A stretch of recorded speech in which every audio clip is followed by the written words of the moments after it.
Welcome to our channel. Factories act 1948 को लेके ये हमारी सेकेंड वीडियो है। फर्स्ट वीडियो में आपको बेसिक इंफॉर्मेशन दी गई थी, साथ में फैक्ट्रीज एक्ट 1948 के ऑब्जेक्टिव्स के बारे में बताया गया था कि इस एक्ट को लाने का मेन मकसद क्या था। एंड आपको साथ में ये बताया गया था कि एक साइड, जैसा कि आप ऊपर देख रहे हैं, साइड का नेम आपको दिख रहा है, यहाँ पर जाके आप किसी भी इंडियन एक्ट की जो बियर एक्ट है उसकी फुल डिटेल ले सकते हैं। तो जैसा कि लास्ट वीडियो में मैंने लास्ट में आपको बताया था कि फैक्ट्रीज एक्ट में टोटल 11 चैप्टर्स आते हैं एंड उसमें टोटल 120 सेक्शंस आते हैं। तो ये बात आपको बहुत ही ध्यान से में रखनी है कि कितने चैप्टर्स हैं फैक्ट्रीज एक्ट 1948 में और उसके अंदर कितने सेक्शंस आते हैं। अगर आप कॉमर्स के स्टूडेंट्स हैं तो भी बहुत इंपॉर्टेंट है। अगर आप कोई कॉम्पिटिटिव एग्जाम दे रहे हैं उसके सिलेबस में अगर मेंशन है फैक्ट्रीज एक्ट 1948, देन ये कोई भी ऑब्जेक्टिव टाइप क्वेश्चन बन सकता है कि how many chapters are contain in factories act 1948। So कितने चैप्टर्स हैं आपके? 11 चैप्टर्स हैं एंड 11 चैप्टर्स में कितने सेक्शंस आ रहे हैं? वो आ रहे हैं आपके 120। तो इस वीडियो हम थोड़ी सी डिटेल लेंगे अबाउट द डिफरेंट चैप्टर्स। तो स्टार्ट करते हैं हम पहले चैप्टर से। पहले चैप्टर का नेम है प्रीलिमिनरीज। तो इस प्रीलिमिनरीज में कितने सेक्शंस आ रहे हैं आपके? 1 to 7 सेक्शंस आ रहे हैं। तो 1 to 7 सेक्शंस में उन्होंने क्या दिया हुआ है? उन्होंने 7 सेक्शंस बनाए हैं, जिसमें फर्स्ट सेक्शंस में आता है आपका एक्ट का नेम, उसकी commencement means application of act. Then उसके बाद सेकंड सेक्शन में आपका क्या आएगा? ये डिफरेंट डेफिनेशंस आएंगी। डेफिनेशंस का मतलब क्या है? अभी जैसे आपने बोला फैक्ट्रीज एक्ट 1948, तो फैक्ट्री क्या होती है? नॉर्मली अगर मैं आपको बोलूं कि एक बिल्डिंग है, एक प्रीमिसेस है, क्या आप उसे फैक्ट्री बोल सकते हैं? देन वहां पर कुछ लोग काम कर रहे हैं, आपने एक ग्रुप बना लिया और उस ग्रुप को कोई भी वर्क दे दिया करने के लिए, दैट मीन क्या आप उन ग्रुप ऑफ पीपल्स को, उन लोगों को आप वर्कर कहेंगे? तो फैक्ट्रीज एक्ट में की जो सेक्शन नंबर 2 है उसमें कुछ ऐसे वर्ड्स दिए गए हैं जिनको प्रॉपरली डिफाइन किया गया है और उस डेफिनेशन के अकॉर्डिंग ही आप उनको उस कैटेगरी में डाल सकते हैं। तो कौन कौन से वर्ड्स हैं? जैसे अडल्ट किसे कहेंगे, चाइल्ड किसे कहेंगे, हजार्डियस प्रोसेस क्या होता है, मैन्युफैक्चरिंग प्रोसेस क्या रहता है, पावर क्या होती है, मशीनरी क्या होती है, एंड वीक क्या होते हैं, डेज क्या होते हैं, मंथ्स क्या होते हैं, आप वर्कर स्पेशली किसे बोलेंगे या फैक्ट्री आप किसे बोलेंगे। बहुत से और अलग अलग टाइप के वर्ड्स हैं जो बेसिकली डिफाइन किए गए हैं। देन इसके बाद सेक्शन 3 में क्या आ रहा है? Power to declare different departments as factories और टू और more factories to be a single factory. मतलब किसको आप फैक्ट्रीज का कॉम्बिनेशन बोलेंगे, कब आप डिफरेंट फैक्ट्री बोलेंगे, कब आप दो फैक्ट्रीज को कंबाइन करके एक सिंगल फैक्ट्री बोलेंगे, ये सारी पावर्स किसके हाथ में है। देन इसके अलावा कौन है जो इमरजेंसी सिचुएशन में कोई भी प्रोविजन को एप्लीकेबल कर सकता है, एग्जेम्प्ट कर सकता है। देन इसके अलावा कौन है जो किसी भी फैक्ट्री को एज अ प्रीमिसेस या किसी भी प्रीमिस को एज अ फैक्ट्री डिक्लेयर कर सकता है। तो इसके अलावा एक ऑक्यूपायर, कि ऑक्यूपायर क्या होता है, वो सब जो है वो डिटेल दी गई है आपके चैप्टर 1 में। तो बहुत ही इंपॉर्टेंट है। देन इसके बाद आता है आपका सेकेंड चैप्टर। सेकेंड चैप्टर का नाम क्या है? The inspecting staff. अब ये इंस्पेक्टिंग स्टाफ क्या होता है, इसको प्रॉपरली डिफाइन किया गया है सेक्शन 7A से लेके सेक्शन 10 तक।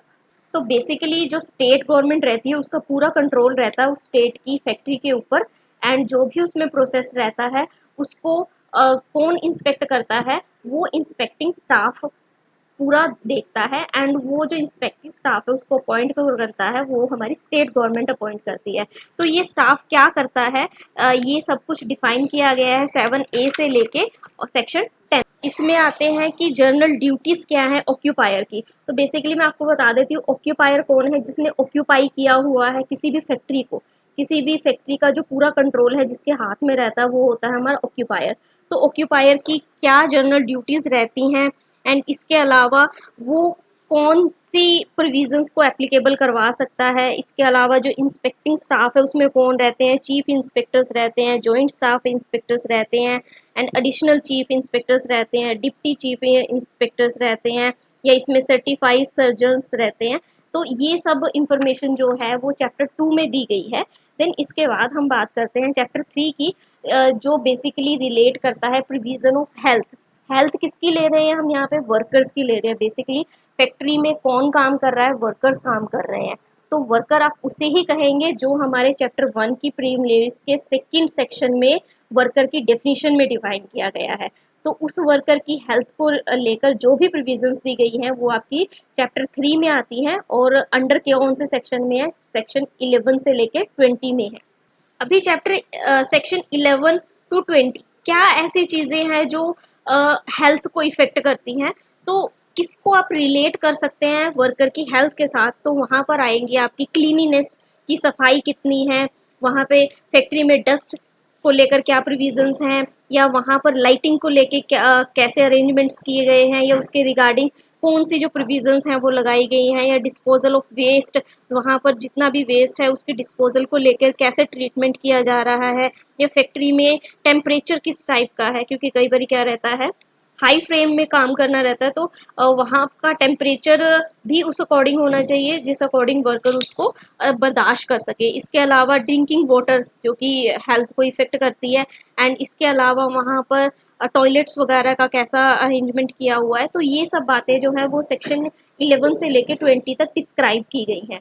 देन इसके बाद आता है चैप्टर 4 जिसमें प्रोविजन दी गई है सेफ्टी को लेके, जो आती है आपकी सेक्शन 21 से लेके 41 तक। ये सबसे लंबा है, सबसे इम्पॉर्टेंट है, क्योंकि ये वर्कर की सेफ्टी से रिलेट कर रहा है और सेफ्टी को लेकर बहुत सी प्रोविजंस हैं जो स्टेट गवर्नमेंट ने डिस्क्राइब की हुई और जो फैक्ट्रीज एक्ट 1948 में आ रही हैं। इसमें बेसिकली ये देखा जाता है कि वर्कर की सेफ्टी के लिए किस तरीके के अरेंजमेंट्स किए गए हैं और क्या उससे प्रॉपर सेफ्टी हो रही है वर्कर्स की, जिसमें देखा जाता है फेंसिंग ऑफ मशीनरी, या फिर वर्क और ऑन और नियर मशीनरी इन मोशन।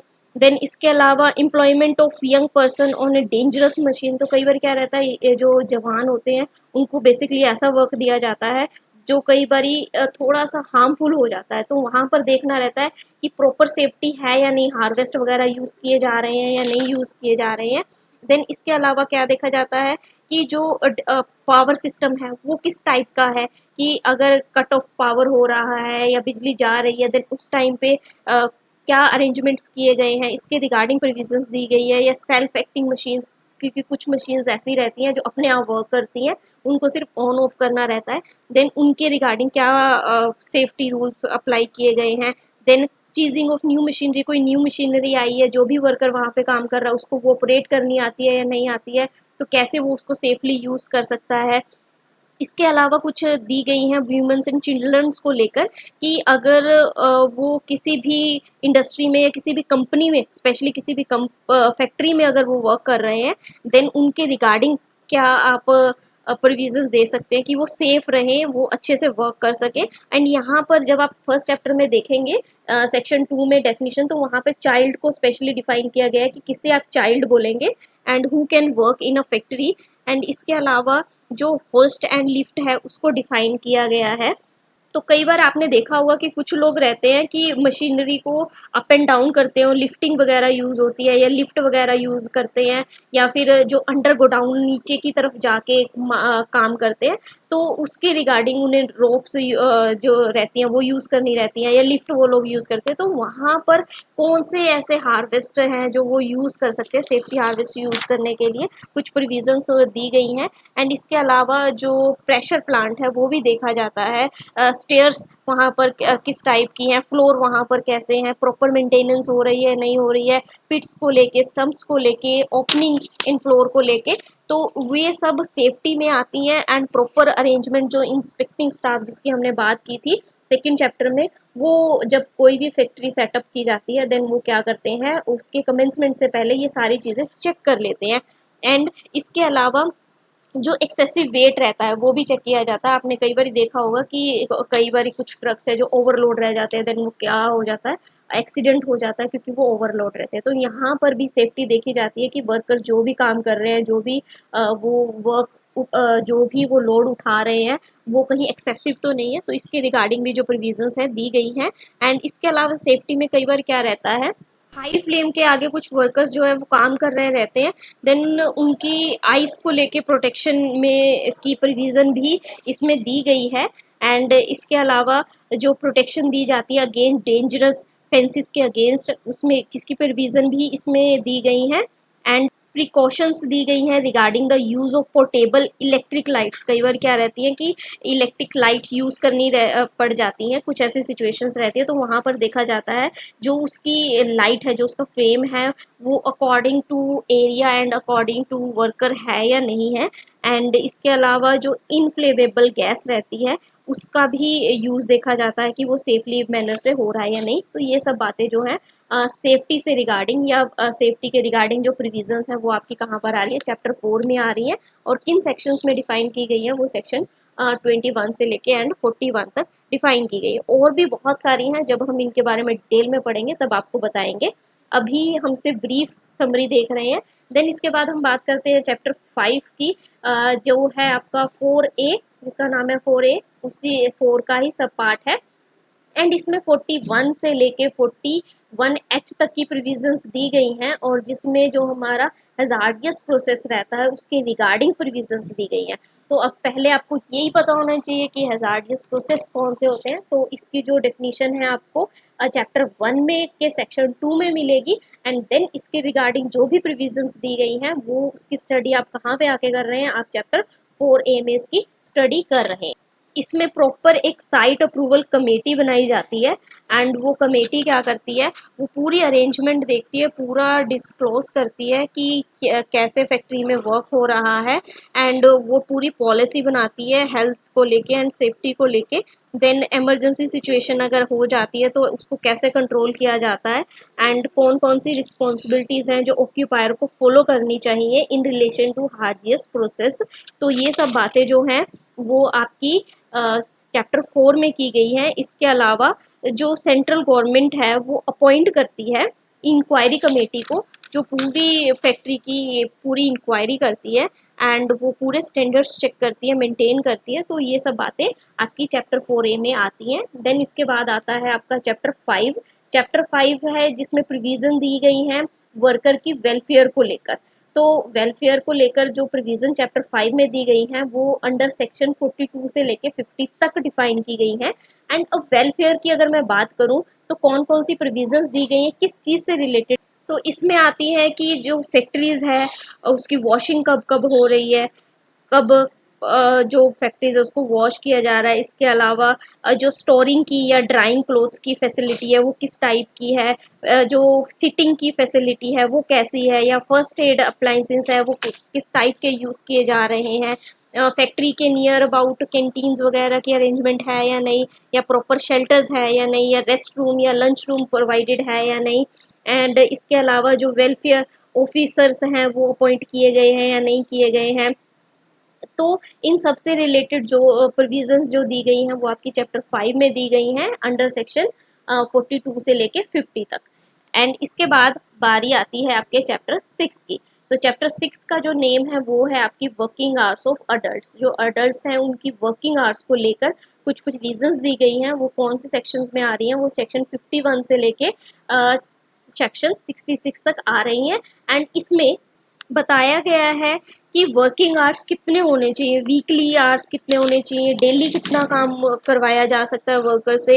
इसके अलावा रेस्ट के लिए इंटरवल पीरियड कितना बना हुआ है, स्प्रेड ओवर टाइम कितना है, वीकली हॉलीडेज कितनी मिलनी चाहिए, कंपल्सरी हॉलीडेज कितनी होनी चाहिए। एंड इसके अलावा कई बार आपने ओवर टाइम करते हुए भी देखा होगा। एंड अगर कोई पर्सन नाइट शिफ्ट लगा रहा है, कि 2 शिफ्टें होती है, अगर डे की शिफ्ट होती है, नाइट शिफ्ट होती है, तो नाइट शिफ्ट की टाइमिंग कितनी रखी जा सकती है, कितने वर्कर्स को उस टाइम पे अपॉइंट किया जा सकता है। एंड इसके अलावा जो कुछ रिस्ट्रिक्शंस भी दी जाती हैं कि ओवरलैपिंग ना हो जाए शिफ्ट की, या फिर डबल एम्प्लॉयमेंट ना हो जाए। एंड इसके अलावा जो वर्कर का वर्क है वो देखा जाता है कि किस बेसिस पर है, कि प्राइस पर बेस है, या फिर प्रोडक्ट पर बेस है, या पीस बेस्ड है, या वर्किंग आवर पर बेस्ड है। तो वो सारा देखकर जो उसकी रेम्यूनेशन है वो डिसाइड की जाती है। एंड इसके अलावा जो वर्कर की जो अडल्ट वर्कर हैं उनकी रजिस्ट्रेशन से रिलेटेड वो सारी बातें आपके चैप्टर 6 में की गई हैं, जो किस में आती हैं, अंडर सेक्शन 51 से लेके 66 में आती हैं। देन इसके बाद आता है आपका चैप्टर 7, जिसमें जिसका नाम है एम्प्लॉयमेंट ऑफ यंग पर्सन्स। तो हमने ऊपर जो बात की थी, हमने वर्किंग आवर्स की बात की थी, अडल्ट के वर्किंग आवर्स की। तो इसमें हम बात करें एम्प्लॉयमेंट की, किसके, यंग पर्सन्स की, जिसको डिफाइन किया गया है सेक्शन 67 से लेके 77 तक। इसमें बताया गया है कि जो बच्चे हैं उनको काम करने से मना किया गया है, जो प्रोहिबिट किया गया है उसके रिगार्डिंग कुछ प्रोविजंस दी गई हैं। जो अडल्ट पर्सन है जो काम कर रहे हैं, जो अडोलसेंट पर्सन्स हैं अगर वो काम कर रहे हैं तो उसके रिगार्डिंग प्रोविजंस दी गई हैं। जो सर्टिफिकेट है फिटनेस का वो उनके पास है या नहीं उसके रिगार्डिंग, क्योंकि कई बार क्या रहता है कि फिजिकली कोई पर्सन फिट नहीं रहता है और उसको काम पर लगा लिया जाता है, तो उसके रिगार्डिंग कुछ प्रोविजंस दी गई हैं कि वो पर्सन काम नहीं कर सकता है जब तक उसके पास क्या नहीं होता, फिटनेस का सर्टिफिकेट नहीं मिल जाता, वो फिजिकली फिट नहीं हो जाता। देन इसके अलावा देखा जाता है कि जो सर्टिफिकेट है फिटनेस का उसका क्या इफेक्ट पड़ रहा है एडोलसेंट के ऊपर। एंड इसके अलावा जो चिल्ड्रन की वर्किंग आवर है उसके रिगार्डिंग प्रोविजंस दी गई हैं कि वो वीकली काम कर रहा है या कैसे काम कर रहा है। देन इसके अलावा जो चाइल्ड वर्कर्स हैं उनके रजिस्ट्रेशन को लेकर भी सेक्शन जो 73 है उसमें डिस्क्राइब किया गया है। एंड इसके अलावा जो मेडिकल एग्जामिनेशन रहता है वो भी डिस्क्राइब किया गया है कि पहले पूरा चेक किया जाता है, पूरा उसका फिजिकली फिटनेस देखा जाता है, देन उसके बाद उसको अपॉइंट किया जाता है। और इसके रिगार्डिंग जो रूल्स हैं वो बनाए गए हैं और वो डिस्क्राइब किए गए हैं प्रॉपर चैप्टर 7 में, एम्प्लॉयमेंट ऑफ यंग पर्सन में। देन इसके बाद आता है आपका चैप्टर 8 जिसका नेम है एनुअल लीव्स विद वेजेस। जैसा कि मैंने आपको वर्किंग आवर्स में भी बताया था कि प्रॉपर बताया जाता है कि कितनी हॉलीडेज होनी चाहिए, एंड उन हॉलीडेज को प्रॉपरली जो डिफाइन किया गया है वो चैप्टर 8 में डिफाइन किया गया है under section 78 to 84 of factories act 1940। इसमें बात की गई है नंबर ऑफ वर्किंग डेज की कि कितने वर्किंग डेज होने चाहिए, and computation of number of days की कैसे आप कंप्यूट करेंगे, कैसे कैलकुलेट करेंगे। एंड इसके अलावा डिस्चार्ज और डिसमिसल या टर्मिनेशन या फिर लीविंग ऑफ एम्प्लॉयमेंट की, अगर आपने पूरा साल काम नहीं किया है, बीच में अगर आपने छोड़ दिया है या आपने जो कॉन्ट्रैक्ट किया था वो आपका प्रॉपर कंप्लीट नहीं हुआ है, तो उसके अकॉर्डिंग जो आपका लीव पीरियड होता है प्रॉपर कैलकुलेशन की जाती है। अगर आप उसको नेक्स्ट ईयर में ट्रांसफ़र कर रहे हैं, फॉरवर्ड कर रहे हैं, तो उसकी रिगार्डिंग कुछ प्रोविजंस दी गई हैं। अगर आप वैसे ही लीव्स लेते हैं, कुछ तो कैजुअल लीव्स रहती हैं, कुछ एक्स्ट्रा लीव्स रहती है, तो उसके रिगार्डिंग भी प्रॉपर पूरा सिस्टम बना हुआ है। एंड स्कीम दी जाती है लीव्स को लेकर कि कौन कौन सी स्कीम में के थ्रू आप जो है लीव्स ले सकते हैं। And payment in lieu of wages, तो ये भी इसमें बताया गया है कि कैसे आप इसको एप्लीकेबल कर सकते हैं। पेमेंट इन एडवांस, तो कई बार क्या रहता है कुछ इमरजेंसी रहती है, एडवांस में वेजेस ले ली जाती हैं, तो उसके रिगार्डिंग भी अलग अलग सेक्शंस में इनको अलग अलग टाइप से एक्सप्लेन किया गया है। देन इसके बाद आता है आपका चैप्टर 9। चैप्टर 9 का नेम है आपकी स्पेशल प्रोविजंस। तो अभी तक हमने जिस प्रोविज़न की बात ऊपर किसी भी सेक्शन में नहीं की है, तो वो सारी जो प्रोविज़न है वो हमारी स्पेशल प्रोविजंस में आती हैं, जिसको सेक्शन 85 से लेके 91A तक डिफाइन किया गया। स्पेशल प्रोविजंस में आपके आते हैं डेंजरस ऑपरेशन की, कौन कौन से डेंजरस ऑपरेशन रहते हैं, किसे आप डेंजरस ऑपरेशंस कह सकते हैं। And notice of certain accidents, तो कोई अगर एक्सीडेंट्स वगैरह हो जाते हैं देन उसके रिगार्डिंग कैसे नोटिस को आप इशू करते हैं। एंड जो डेंजरस अकरेंस रह जाती है उसके रिगार्डिंग आप नोटिस को कैसे मेंटेन करेंगे।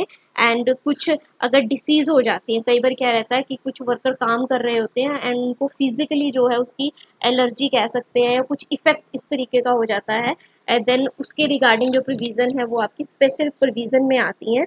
एंड इसके अलावा क्या है, पावर टू टेक सैम्पल्स, तो उसकी भी बात इसमें की गई है। And safety and occupational health survey, तो यहाँ पर जो वर्कर्स हैं उनकी हेल्थ को लेके सर्वे किया जा रहा है, वो भी आपका किस में आ रहा है, स्पेशल प्रोविजंस में आ रहा है। And leave last but not least 10th chapter जिसका नेम है पेनल्टीज एंड प्रोसीजर। तो इस ये आपका 10th चैप्टर है। एंड इसमें क्या है, आपके सेक्शन 92 से लेकर एंड 106A तक इसको डिफाइन किया गया है। एंड इसमें बताया गया है कि जनरल पेनल्टीज कौन सी लगने वाली हैं अगर कोई ऑफेंस हो जाता है, एंड इसके रिगार्डिंग कौन कौन सी प्रोविजंस हैं जो दी जाने वाली हैं, चाहे वो ऑक्यूपायर की साइड से हो चाहे वो वर्कर की साइड से हो। अगर कोई भी ऑफेंस हो जाता है देन कौन सी पेनल्टीज और कितनी पेनल्टीज और कहाँ पर वो पे आउट करनी है, वो सब इसमें बताई गई हैं। अगर कोई वर्कर है या फिर कोई ऑक्यूपायर है जो वर्कर के बिहाफ पर कोई फॉल्स सर्टिफिकेट बना लेता फिटनेस का, तो उसकी रिगार्डिंग कौन सी पेनल्टीज उसको पे आउट करनी पड़ेगी। अगर वो परमिट कर देता है डबल एम्प्लॉयमेंट के लिए किसी चाइल्ड को, जैसा कि मना किया हुआ है कि बच्चे से काम नहीं करवाना, ऊपर से वो डबल एम्प्लॉयमेंट ले रहा है, देन उसके लिए क्या पेनल्टीज लगेंगी। इसके अलावा और बहुत सी ऐसी लिमिटेशंस जो लगाई गई हैं बट उसको प्रॉपरली फॉलो नहीं किया जाता, देन कौन कौन सी पेनल्टीज हैं वो जो पे करनी पड़ेगी, एंड उसके रिगार्डिंग कौन सा प्रोसेस है जो फॉलो किया जाने वाला है। और लास्ट में है आपका 11th चैप्टर जो है आपका सप्लीमेंटल, जिसमें सेक्शन 107 से लेके 120 तक डिफाइन किया गया है अपील्स को, कैसे आप अपील कर सकते हैं। कई बार ऐसी सिचुएशन रहती है कि आप सही रहते हैं, आप सपोज करिए आप ऑक्यूपायर हैं, आप किसी फैक्ट्री के मालिक हैं एंड आप बिल्कुल सही वे से बिल्कुल रूल एंड रेगुलेशन से काम कर रहे हैं, लेकिन क्या रहता है जो स्टेट गवर्नमेंट है या इंस्पेक्टिंग स्टाफ है उससे कहीं ना कहीं कोई मिस्टेक हो जाती है या कुछ अजीब ढंग से कुछ हो जाता है, देन उसके बाद आप क्या कर रहे हैं, आपको कोई सेटिस्फैक्ट्री आंसर नहीं मिल रहा है, तो यहाँ पर आप क्या कर सकते हैं, अपील कर सकते हैं, वो आपका सप्लीमेंटल में आता है। एंड इसके अलावा आप क्या कर सकते हैं, डिस्प्ले ऑफ नोटिस कर सकते हैं, आपको रिटर्न्स मिल सकती हैं, जिसमें जो वर्कर्स हैं उनके राइट को प्रॉपरली डिफाइन किया गया है, पावर्स के बारे में बताया गया है कि कौन कौन सी पावर्स दी गई हैं। एंड इसके अलावा कुछ इंफॉर्मेशन है जिसको डिस्क्लोज करने के लिए रिस्ट्रिक्शंस लगाई रहती हैं कि आप उसे नहीं कर सकते हो, तो वो सारी आपकी किस्त में आती है, सप्लीमेंट्री में आती है। तो आई होप सो आपको ये जो ब्रीफ समरी है इस एक्ट को लेके, फैक्ट्रीज एक्ट 1948 को लेके आपको समझ आई होगी, क्योंकि जब तक आपको ये नहीं पता कि आपको क्या पढ़ना है और कितना पढ़ना है तब तक आप इसको नहीं कर सकते हैं। तो नेक्स्ट वीडियो से हम लोग स्टार्ट करेंगे वन बाय वन, इनको डिटेल में समझने की कोशिश करेंगे। Thank you very much for this video.